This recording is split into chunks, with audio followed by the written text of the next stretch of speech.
The last section in Chapter 3 is a few cautions to keep in mind when conducting inference.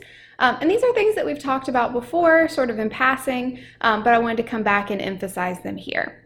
So the first is statistical versus practical importance. So let's say we're testing a new antibacterial cream formulation in S, which is very subtle, definitely not Neosporin, on a small cut made on the inner forearm. We know from previous research that with no medication, the mean healing time is 7.6 days with a standard deviation of 1.4 days. And we want to test whether this formulation speeds healing. So we cut a representative sample of 100 adults, not a super fun study to be in, and look at the mean healing time for these subjects. So the mean for the ones that have been treated is 7.1 days with a standard deviation of 1.4. So let's start by stating our hypotheses. So we want to make sure that we're using a symbol for the parameter. And because this is quantitative data, the parameter symbol that we're going to use is mu. So this is the population mean healing time for those that have been treated. And our null hypothesis always has an equal sign in it. The null would be that it's equal to what we would have expected without treatment. So without treatment, we know that the mean is 7.6 days. And then if we look at how the question is formulated, we want to test whether this formulation speeds healing. So speeds healing, that would mean that we have less time. So we would use a less than sign here, and it would be less than 7.6 days. And I want to look at this with a theory-based test because it's a little bit quicker. But of course, with a theory-based test, you do need to think about your validity conditions.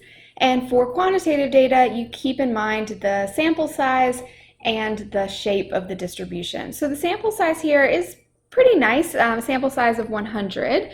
And so in this case, when your sample size is pretty large, it would probably be okay to use theory, which in this case, a theory-based test that we would use is a t-test. It would be okay to use a t-test as long as the data aren't too skewed, right? So we think about these things together, the shape of the distribution and the sample size. And it doesn't say here anything about the shape of the data, so just keep in mind that this is really only valid as long as the data aren't too skewed. So take a second here, pause the video, and use the theory-based inference applet to calculate the t-statistic and the p-value. And then once you've calculated the t-statistic and the p-value, decide whether these results are statistically significant. And if you want to set an alpha level, you can just say 0.05.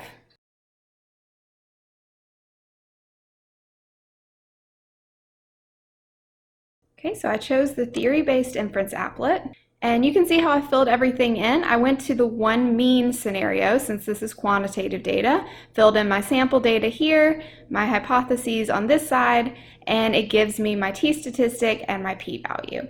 It also tells me that this p-value is coming from a t-distribution with 99 degrees of freedom. Remember, there's just slightly different versions of that theory-based distribution depending on what your sample size is. So our t-statistic is negative 3.57, pretty far from 0 here, and our p-value is 0.0003.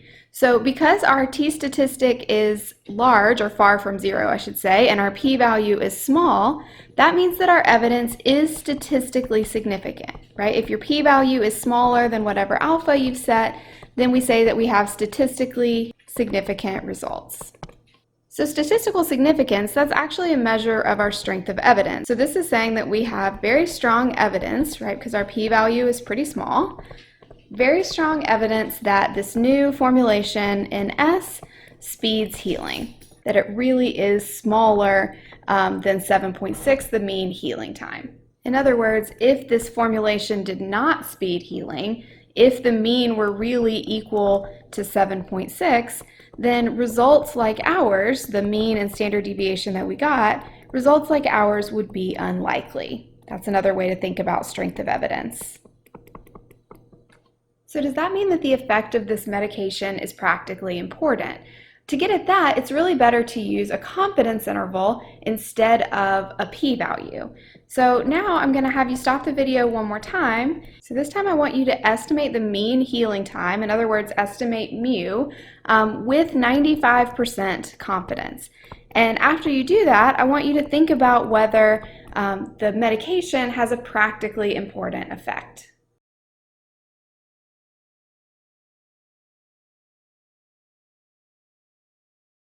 So we can do this with the same applet setup just by clicking the confidence interval box. And this gives us our estimate for mu with 95% confidence. So we're 95% confident that the mean healing time is between 6.8222 and 7.3778. So we think that the mean healing time is somewhere in this range. So on the sort of best case scenario, it's down to 6.8 days for healing, and the worst case scenario, it's 7.4. So let's think about, even in the best case scenario on this end, if we compare that to no medication, where the healing time would be 7.6 days on average, even at the best case, it's going to speed healing by less than 1 day on average, right? Less than 1 day on average. If we compare this lower end of the confidence interval to the mean healing time without medication. So I would say, just based on the speed of healing, I probably wouldn't call this a practically important result. So to recap, p-values determine whether a result is statistically significant. In other words, do we have strong evidence that there's a genuine effect, that it's not just occurring by chance? But usually confidence intervals are more helpful for determining whether results are practically important, because they actually give us a range of plausible values for the parameter. And one more caution to think about in this section is the difference between random and non-random errors. So when we calculate a margin of error for a confidence interval, are we accounting for random error, non-random error, or both? And the answer is that we are only accounting for random error. So by random error, we mean just random sampling variability. The fact that some random samples are going to have slightly different statistics than others. That's all that's being accounted for by the confidence interval. So unfortunately, confidence intervals do not account for non-random errors. So they do not account for, let's just say, like sampling and survey issues, all the stuff that we learned about in Chapter 2. Unfortunately, those are not accounted for by the confidence interval.